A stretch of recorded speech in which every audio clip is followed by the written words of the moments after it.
كان عبان رمضان كان عليه ملاح سخسرنتن رحنا الرسني مثلا هدنتن العيظام قران وزاره ما تصل الخبر يشبان واقي quand vous entendez quand vous apprenez une pareille nouvelle qu'est-ce que vous ressentez Vous savez, lorsque j'entends dire de Abban que c'est un traître, c'est surréaliste. Certains ont atteint les plus bas étages de l'opprobre et du manque d'éducation. Alors, à plus forte raison, quand il s'agit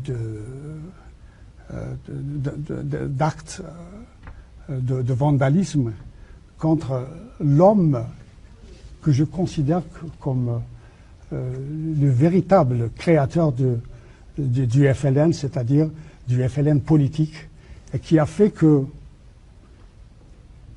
la faiblesse du 1er novembre du point de vue politique, le 1er novembre a été un déclenchement de la lutte armée. Ça a été, disons, un réveil, un choc psychologique, mais du point de vue militaire, c'était un échec. Parce que l'organisation spéciale dont j'ai été l'un des responsables, sinon le responsable, a été démantelée par la direction du PPA, sous prétexte du berbérisme à un moment donné, parce qu'on m'a enlevé limogé de la direction.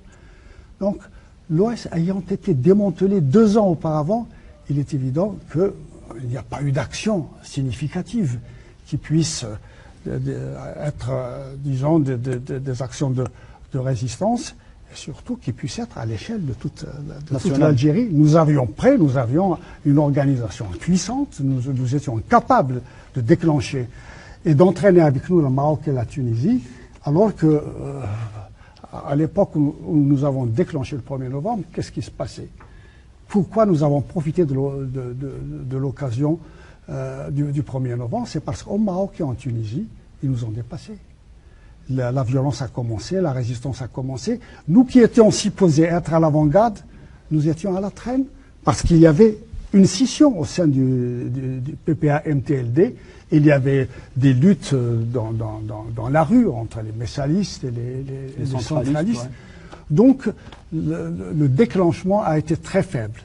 Et effectivement, les autorités coloniales ont compris que avec un dispositif pareil, ça ne peut pas aller loin. Et ils se sont empressés d'envoyer Soustel, qui a libéré la plupart des responsables politiques. On a libéré Ben Khadda, on a libéré certains communistes, pour qu'ils créent leur parti et pour asphyxier les groupes armés qui sont dans la nature. Et c'est là où intervient Abban.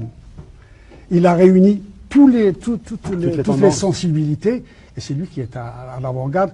Alors, c'est, je dirais, la preuve la plus tangible, la plus flagrante, que nous sommes non pas simplement dans le détournement de la révolution, mais que nous sommes dans l'anti-révolution. Très bien.